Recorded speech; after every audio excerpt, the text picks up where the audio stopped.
আসসালামু আলাইকুম রহমতুল্লাহি বারাকাতুহু। তোমরা সবাই কেমন আছো? আশা করি সবাই ভালো আছো। তো আলহামদুলিল্লাহ, আল্লাহ রহমতে আমরাও অনেক ভালো আছি। তো তাসমিন ব্লগে চলে এলাম আবার একটা নতুন ভিডিও নিয়ে।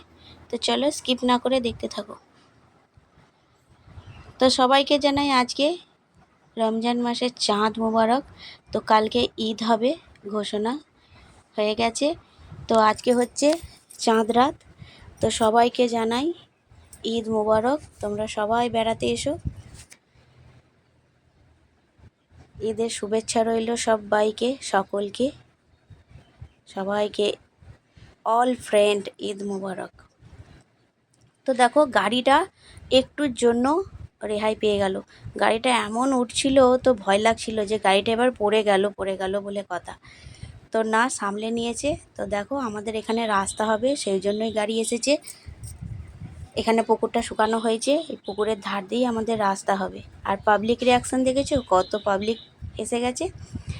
তো দেখো অনেকেই দাঁড়িয়ে দাঁড়িয়ে দেখছে গাড়িটা এসেছে যখন, আর উঠছিল যখন, বিশেষ করে তখন সেই সময়টাই দেখার ইয়েটাই আলাদা। তো দেখো যা হোক করে গাড়িটা উপরে উঠে পড়েছে। উপরে ওঠার কারণ হচ্ছে ওখানে গাছের শিকড় আছে, সেই শিকড়গুলোই উপড়াবে, সেই জন্যই এই গাড়িটা উপরে উঠেছি। তারপরে আবার নিচেই কাজ হবে। তো ফাইনালি শিকড় উপড়াতে চালু করে দিয়েছে। এগুলো হলো নারকেল গাছের শিকড় আর তাল গাছের শিকড়। তো এই নারকেল গাছের শিকড়টা কিন্তু উপড়াতে খুব একটা সময় লাগেনি, এমন স্মুথলি উঠছে, মনে হচ্ছে যেন আলোক উঠে যাচ্ছে, তাই না? ওই যে জিসিপির যে হাতলটা আছে, ওটা যে এতটাই বড় আর আলোকভাবে এমন তুলে ফেলে না, দেখতে একরকম লাগে। দেখো কত সুন্দরভাবে চারিদিকটা একটু একটু করে খুঁড়ে তারপরে আলোক তুলে নেবে। আর এই শিকড়টা কিন্তু তুলতে অতটা বেগ পেতে হয়নি। তারপরে যে তাল গাছের শিকড়টা আছে, ওইটা তুলতে অনেকটাই সময় লেগেছে। তো চলো তোমরা দেখতে থাকো। আর এই ভিডিওটা দেখে কেমন লাগলো তোমরা অবশ্যই জানিও। এই ভিডিওটা একদম নিত্য নতুন ভিডিও। তো তোমাদের কেমন লাগলো অবশ্যই জানিও। আজকে ব্লগে না রান্না আছে, না কিছু আছে, না ইফতার আছে, কোনো কিছুই নেই। আজকের ব্লগটা পুরোটাই অন্যরকম। তো তোমাদের কেমন লাগলো অবশ্যই তোমরা কিন্তু কমেন্টে জানিও। আর বেশি বেশি লাইক, কমেন্ট, সাবস্ক্রাইব করে দিও। আর শেয়ারটা অবশ্যই করো। যারা এইসব গাড়ির কাজ দেখতে পছন্দ করে তাদের কারে তোমরা শেয়ার করে দিও। তারা খুব মজা করবে, দেখে আনন্দ পাবে, উপভোগ করবে। তো দেখো খুব সুন্দরভাবে আর এমনভাবে তুলছে না, স্মুথলি উঠে যাচ্ছে।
একটা শুধু ভিডিও দেবে জিসিবি।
আর এই তাল গাছের শিকড়টা দেখছো, এই তাল গাছের শিকড়টা তুলতে কিন্তু অনেকটা সময় লেগেছে। দেখো চারিদিকটা গর্ত করেছি, গর্ত করার পর কিন্তু এই শিকড়টাকে তুলেছি। যখন তুলছিল কিন্তু খুব ভালো লাগছিল দেখতে। এতটা কাছ থেকে এই প্রথমবার গাছের একটা শিকড় তোলা দেখলাম। সাধারণত রাস্তা দিয়ে যাবার সময় দেখেছি, কিন্তু এতটা কাছ থেকে দেখিনি। তো দেখে খুবই ভালো। আর দেখো শিকড়গুলো এমন সরু সরু শিকড়, তো আমার মামুনি বলছে দেখো মা ঠিক চাউমিনের মতো লাগছে। আমি বলছি হ্যাঁ, চাউমিন ভাজি করে দেবো। তো দেখো আস্তে আস্তে একটু একটু করে ফাইনালি গাছের শিকড়টা তুলে ফেললো আলো।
ভিডিওটা আজকের মতো এতটাই। আল্লাহ হাফেজ, ভালো থেকো তোমরা।